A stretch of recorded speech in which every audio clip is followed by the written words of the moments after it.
দলৰ নেতা কৰ্মীয়ে সন্মিলিত গণশক্তিত যোগদান কৰাৰ কাৰণে বহুদিনৰ পৰা যোগাযোগ কৰি আছিলে। সেইকাৰণে আমি কেন্দ্ৰীয় কমিটিয়ে আমি এলানি যোগদান কাৰ্যসূচী হাতত ল'বৰ কাৰণে সিদ্ধান্ত গ্ৰহণ কৰিছিলোঁ। জোনাইৰ পৰা আৰম্ভ কৰি আমি ভৰলীফালে দক্ষিণ পালে কি বুলি কয় বোকাহাটৰ পৰা আৰম্ভ কৰি শদিয়ালৈকে। তো আমি যিধৰণে আমি সিদ্ধান্ত কৰিছোঁ সেইমতে এতিয়া ডেট বিভিন্ন তাৰিখ ঠিক কৰা হৈছে।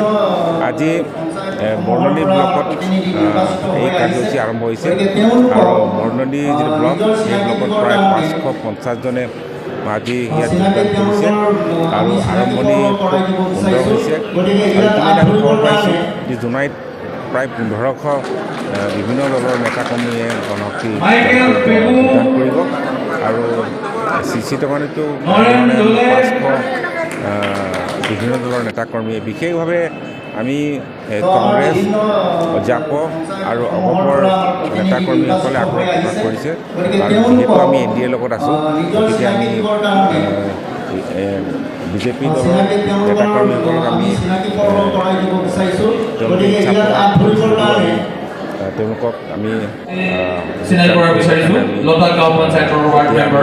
তেওঁলোকক আমি যোগদান কৰিব নালাগে বুলি কৈছোঁ। বহুত নেতাকৰ্মীয়ে যোগদান কৰিব ইচ্ছা প্ৰকাশ কৰিছে। আমি সেইটো এতিয়া কৰিব বিচৰা নাই।